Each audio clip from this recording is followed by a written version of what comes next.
Hi everyone, I'm Dina Ventura. Welcome to Pairfect, where we delve into the heart of passion, purpose, and the connections that shape who we are.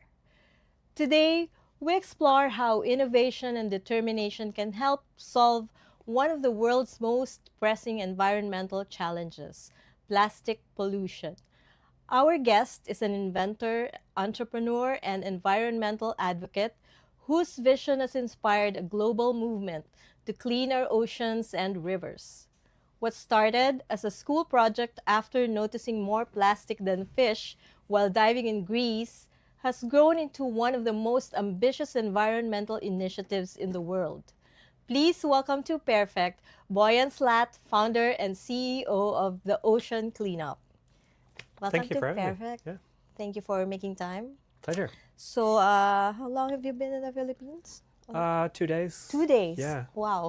first time actually. So First I'm time. excited to be here. Yeah. Okay. Wow. So exciting. I'm really very interested in the work that you do. So let me start out by, well, let's go back to the beginning.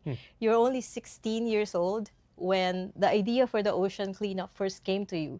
So looking back, what was it about that experience that stayed with you and convinced you that it was something that you would like to pursue? Yeah. So, look, I think I've been a bit of an inventor all my life, making things since I was probably 2 years old, and Really? going to assembling computers and making explosives and rockets and the fun things to keep myself busy as a child. And then indeed I was 16. I came across more plastic than fish when I wanted to see beautiful things underwater. And I was like, well, why don't we clean this up? And that question kind of stuck with me. I became obsessed by it. And then a year later, I dropped out of university to start the ocean cleanup. Yeah, but that started out as a school project. Yes. What was that project about? Yeah, so at the final year of high school, we had to do a science project. You could choose the topic yourself, and I thought, oh, Why not that? Yeah, exactly. I'm thinking about this, and then I used that time to understand the problem better, come up with the initial concepts, and and then eventually led to the start of the ocean cleanup. Yeah. Well, a lot of people would say, and I do believe also that that is quite an ambitious project, especially for a young person to Right. start. So what were the biggest challenges that you encountered in turning that Yeah. ambition into something that you're doing now? Yeah, I think honestly, the fact that I was young and I didn't know much was probably an asset. It was probably an advantage because Just went for it. yeah, exactly. I didn't know how hard it would be. To be honest, I thought maybe it would take 5 years to develop this and a few $1 million, and turned out to be a lot more years, a lot more money.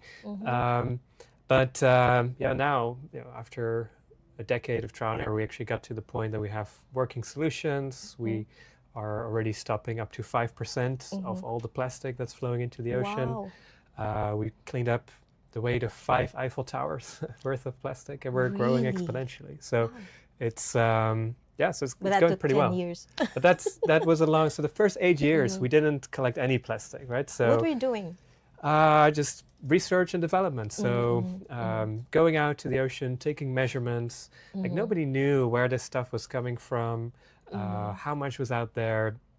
And we had a lot of trial and errors with technologies, like trying to figure out how we could make this work. And that was quite a sort of humbling experience because like reality keeps you very honest. And like our first systems, we took them out and they just got broken into two by the ocean. They didn't collect plastic. So it was keeping everyone motivated for all that time when we weren't collecting plastic. That was probably one of the hardest things. What was your team like in the beginning? We started as volunteers. So of course at the beginning we didn't have any money. We were just crowdfunded. So just people who send an email through our website like, hey, I want to help. And that's how it got started. And of course over time we were able to actually professionalize, and now I think we have a great team.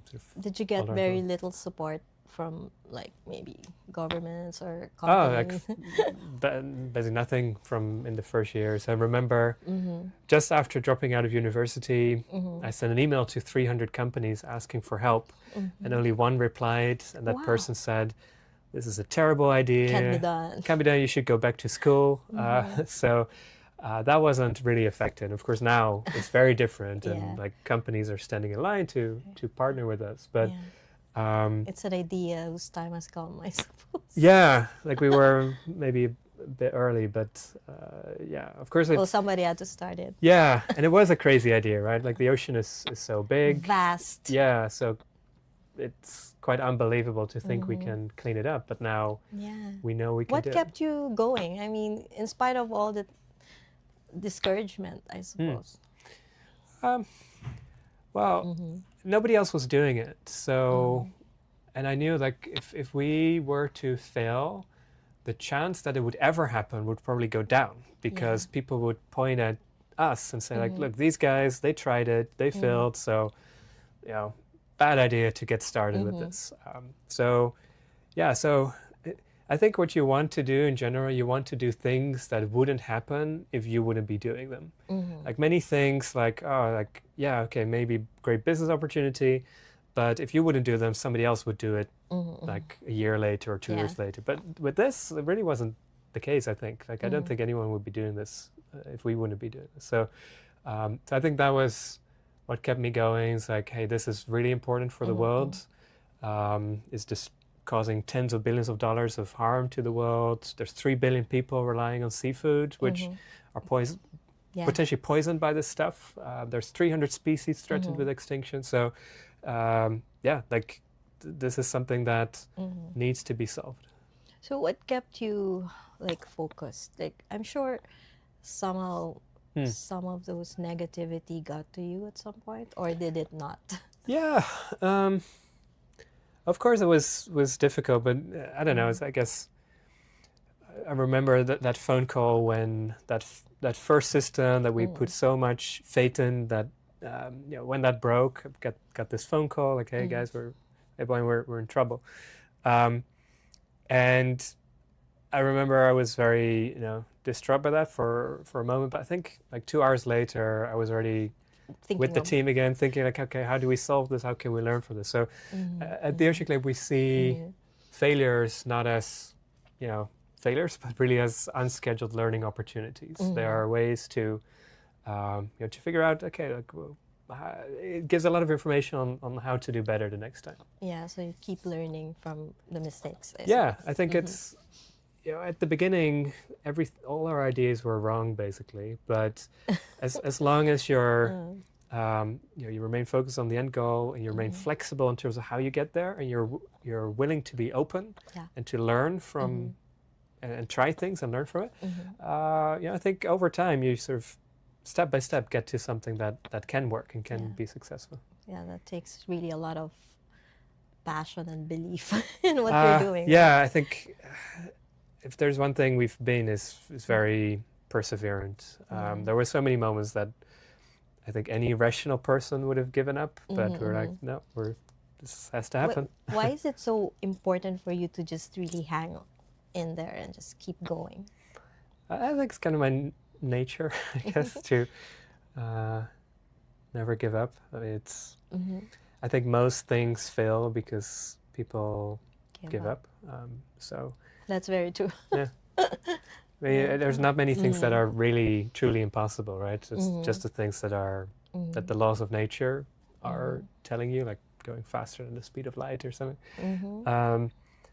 But so everything else, I think, as long as you stick with it, ultimately there must be a way to make it happen. Yeah. We created this problem, so it would be strange if we couldn't solve it as well. That's another truth. So simple, but yeah, people should think about that again, right?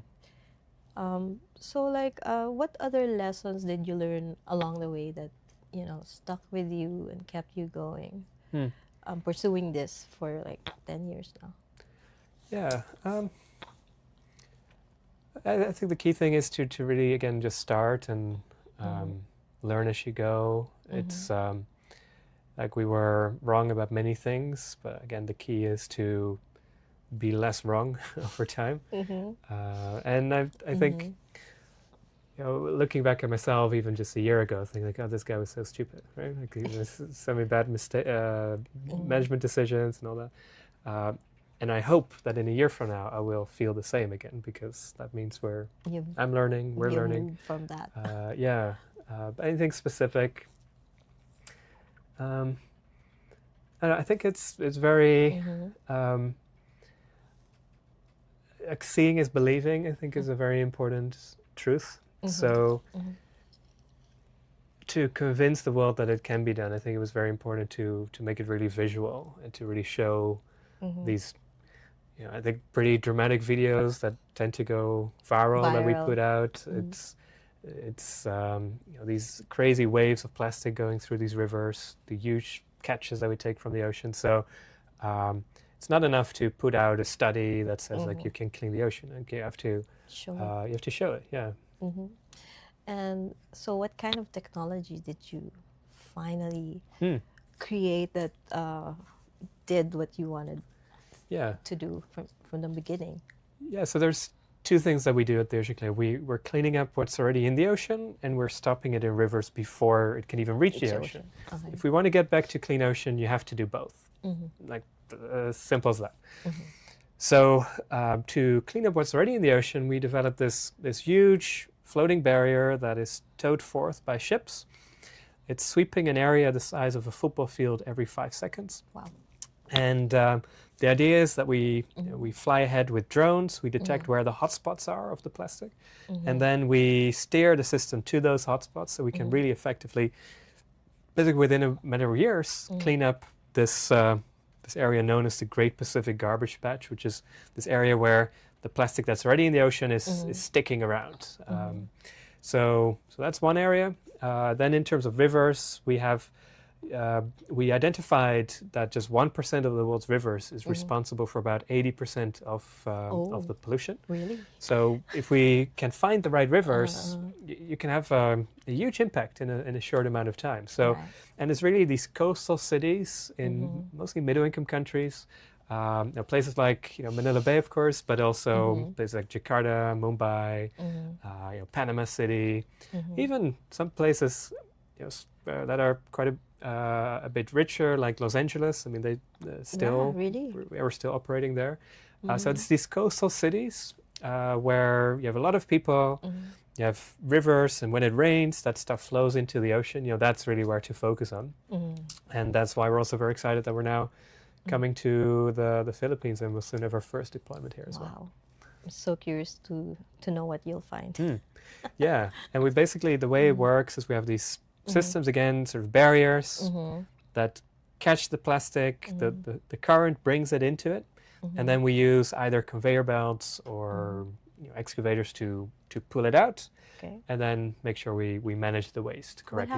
What happens to the waste after collection? Well, so the key is that it never ends up back in the environment. That's kind of the rule. Defeats the purpose. Yes, exactly. Now, there are, depending on the country, depending on the available infrastructure, and also depending on how much funding we have received for the waste management, there are different answers to that. In some places, we can try to recycle as much as possible. In other places where that is not a possibility, sometimes it's used to replace coal in producing cement, like to use the energy from it, or ending up in landfill. So which again is like safely containing it away from the biosphere, marine life. Exactly. Yeah. Okay, so which countries have you worked in? So we're now in just over 10 countries, and we're focusing on, at the moment, on Southeast Asia and Latin America. I think those are probably the two most important regions for us. And in this region, we already have a couple of interceptors, which is the name for these systems we put in rivers, in Indonesia, in Vietnam, Malaysia, Thailand, and again, in a few weeks, we should have the first one in the Philippines as well. Okay, so we'll talk more about that after we return from a short break. This break is brought to you by Meralco, ang liwanag ng bukas. SM, we've got it all for you. Union Bank, it starts with you. Usapang OFW is the show that honors the journeys of our modern-day heroes, our OFWs. Join Chingmi Fernandez, John Dodson, and Rafi Ayang every Tuesday and Thursday at 3 p.m. to hear the real stories behind the sacrifices. Watch it live on Daily Tribune's Facebook page, Tribune Now on YouTube, and Daily Tribune Official on TikTok. Want to hear from thought leaders shaping our world? Straight Talk with Chito Lozada and Ted Montelibano dives into leadership, politics, and business every Wednesday at 10 a.m. Catch conversation live on Daily Tribune's Facebook page, Tribune Now on YouTube, and Daily Tribune Official on TikTok.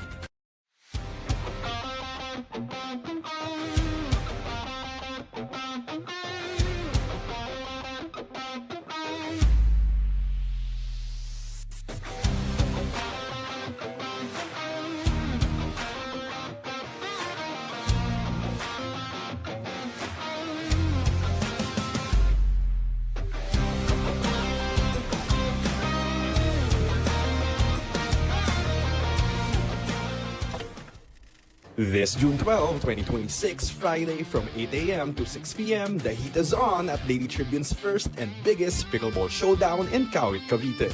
Compete for glory, exciting prizes, hotel stays, gift certificates, and more. Registration is now open for only 1,500 pesos per player, inclusive of your official competition shirt, snacks, drinks, and other freebies.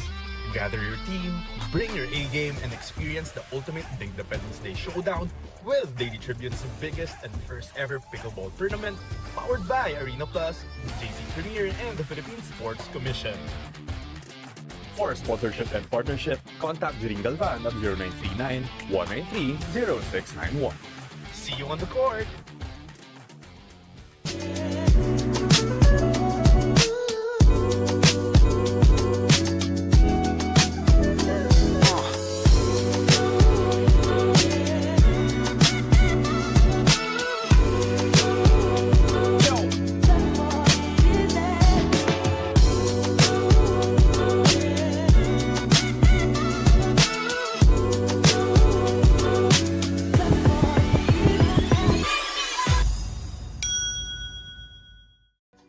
Welcome back to Pairfect. We're still here with Boyan Slat of the Ocean Cleanup.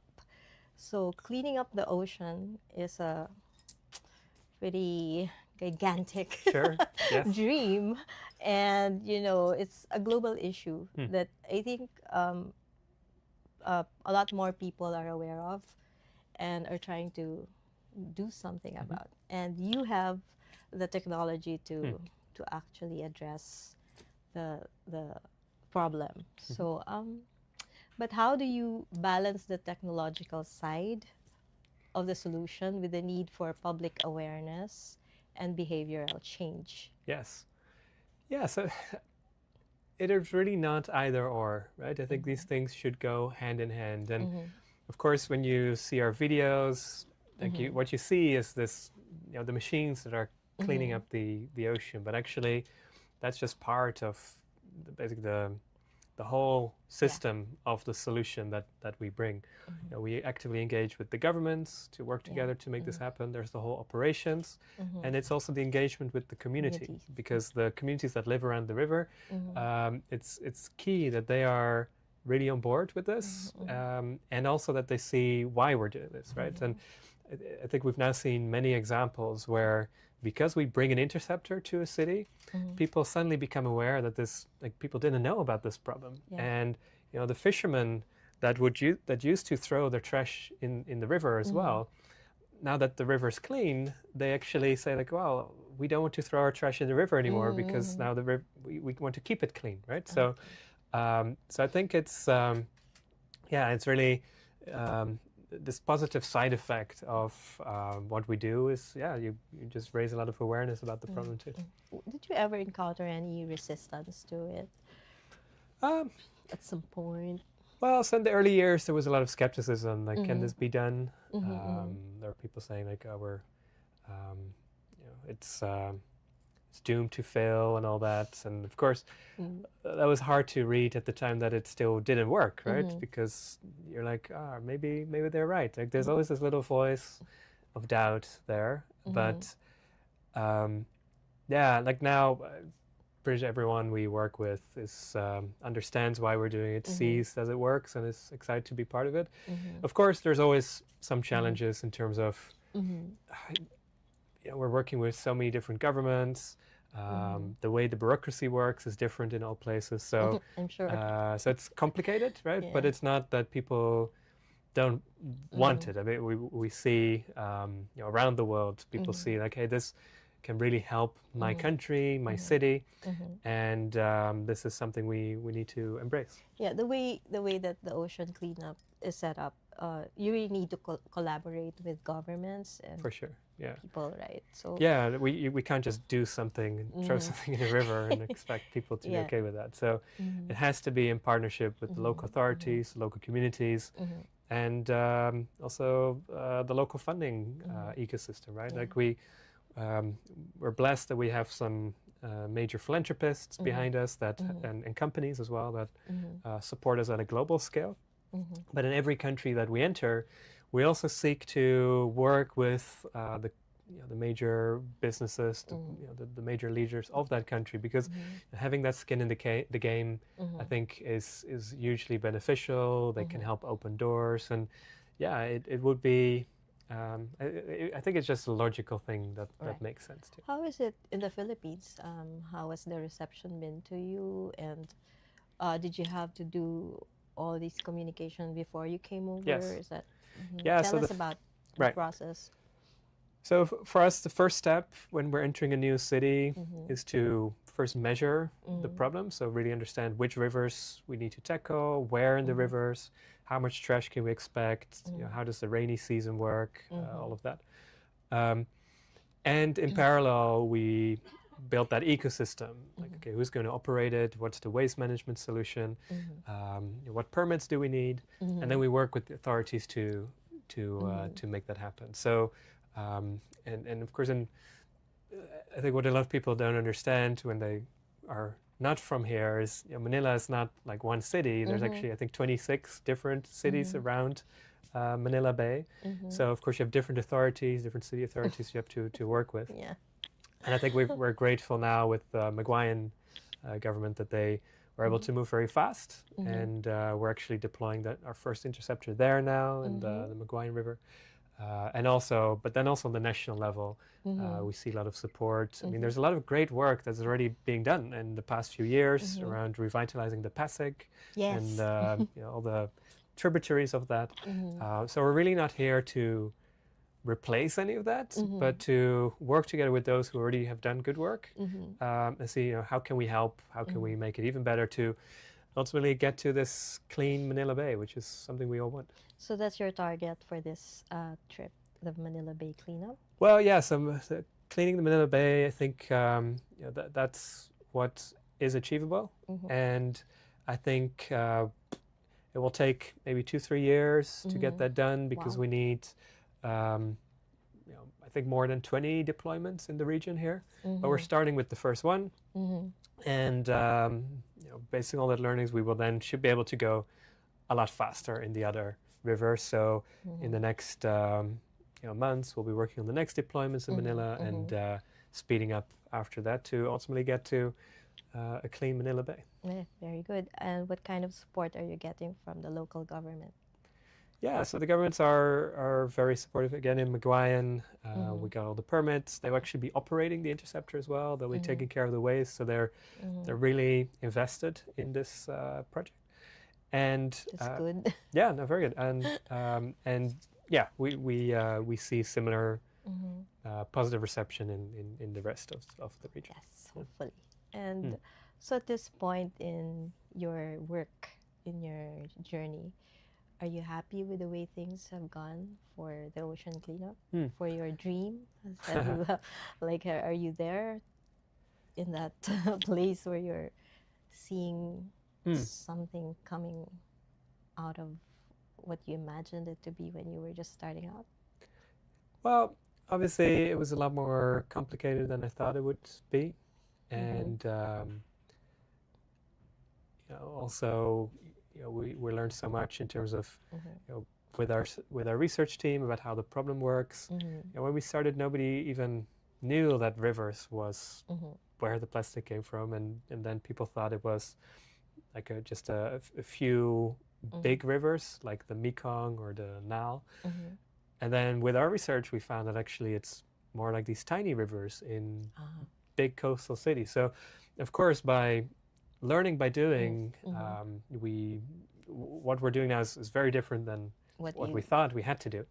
And of course, it's never fast enough. I wish, with all the knowledge of today, we could have done it in half the time or less. But at the same time, I am so looking back, I'm like, well, I wish we could have done it faster. But looking forward, I'm very optimistic that we can be much faster because we have the knowledge, we have the technologies. Basically, humanity now has all the tools it needs to get back to clean oceans.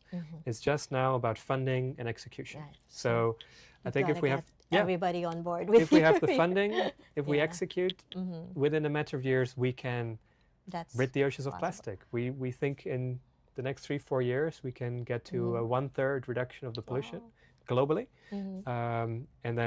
and actually fully solve the problem in places like the Manila Bay, where we'll be scaling up. So, so I think we're at a very exciting point. Yeah. I'm very excited for you. So I hope that dream comes true. Me too. So like, okay, wrapping this up, your story, you took on something that others thought was impossible when you were very young. So, and you've shared like what kept you going. So what's your advice to young innovators who also want to tackle world problems like you have been doing? Yeah.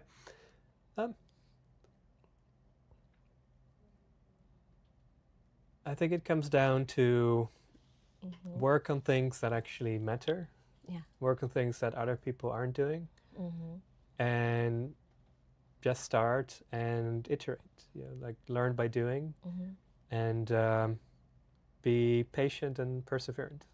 Don't give up too early. Yeah. It's. I think these days there's a lot of pessimism, a lot of fatalism around the world. I think especially about amongst people of my generation, especially about the environment. But I think once we've cleaned the oceans and we can show like, well, the oceans used to be polluted, and now they're clean. And it was started by the project. It was started by someone who was your age. Yeah. I think what I hope is that it will inspire many other young people to say like, let's dedicate my career, my time to solving another big problem. There's not a shortage of problems, I think. Yeah, so there's a lot. pick one that There's you're always passionate one about. coming up. Yeah, and make it happen. Yeah, very nice. That's very inspiring. And looking ahead, what milestones would you like the ocean cleanup to achieve in the next decade? And what gives you the confidence that those goals are attainable? Yes, I said our first step is to scale interceptors to the rivers of 30 cities around the world, get to a 1/3 reduction of the problem before the end of this decade. And then we want to scale up to the other 170 or so cities that have to come after that to really get to this 90% reduction before the year 2040. Wow. For 90. which 90%, 90, yeah. And then to achieve that, of course, we also still have to clean up what's already in the ocean. I think we're still a few years out before we can fully scale that up. But we're working hard on optimizing that solution and being ready for scale up. So exciting few years ahead. Yeah, hope you get the support. What do you do? So speaking of how the world is now confronting the climate change problem and environmental sustainability. Yes. Those issues are present and people are finally giving it more attention. Sure. And we have companies like you working toward that, to solving that. What role do you believe technology and entrepreneurship will play in creating a cleaner and more sustainable future? Yeah. Well, I believe that technology and entrepreneurship will solve all of these problems.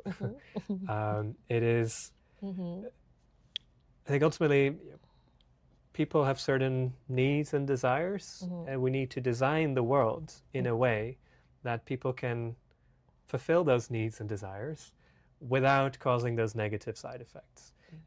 People want to travel, they want to meet family on the other side of the world, so people will keep traveling, and I think more people will keep flying, and so we'll see a lot more flights. And I don't think with an example like that, the answer is like, oh, we should shame people into not flying. I think the solution is that we design technology through which people can fly without the negative side effects, right? And I think that's just one example, but I think that applies to everything. We have basically a world with immature technology where our energy needs still require pollution. And thankfully, we now have technologies like renewables, nuclear, which can create energy without those negative side effects. So I think we need a lot of, we need to embrace technologies, and we need entrepreneurs to bring those to the masses, drive the cost down, and I think that's how those problems will be solved as well.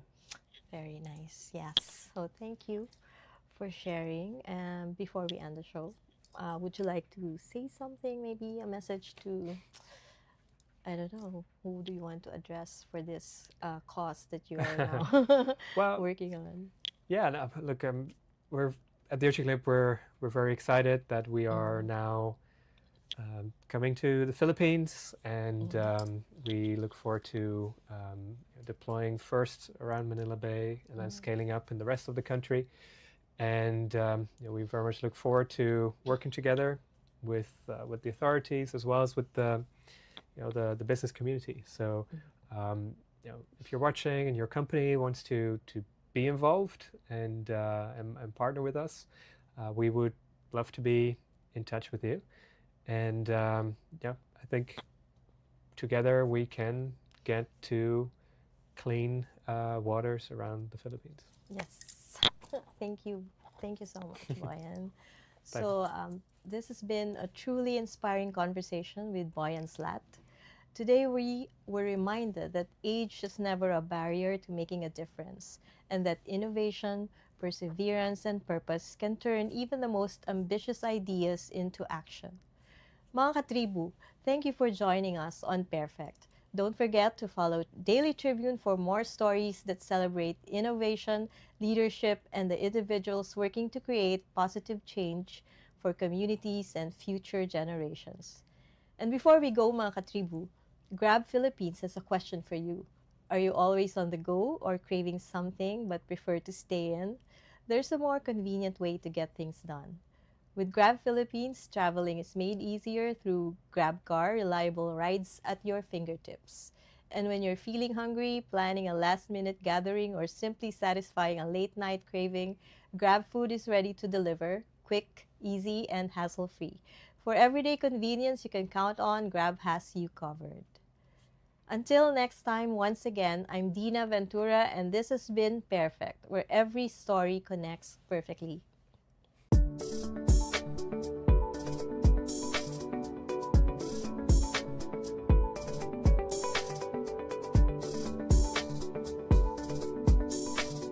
Yung buong bill daw ay sa Meralco na pupunta. I-fact check natin yan.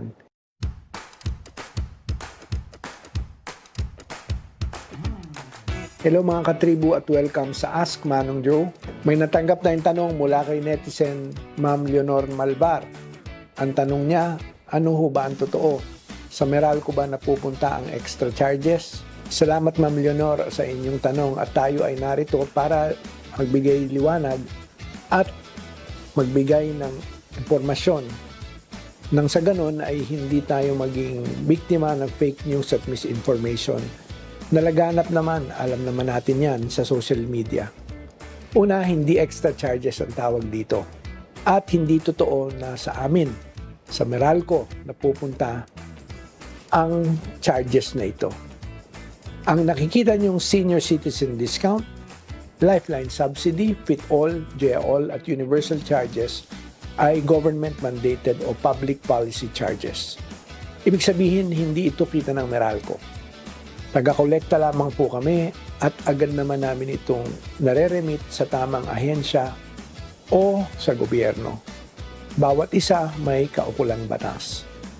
Ang lifeline at senior subsidy sa isang cross-subsidy mechanism para makatulong sa mga kababayan nating higit na nangangailangan. Ang lifeline ay may kaukulang 1 centavo per kilowatt hour na charge.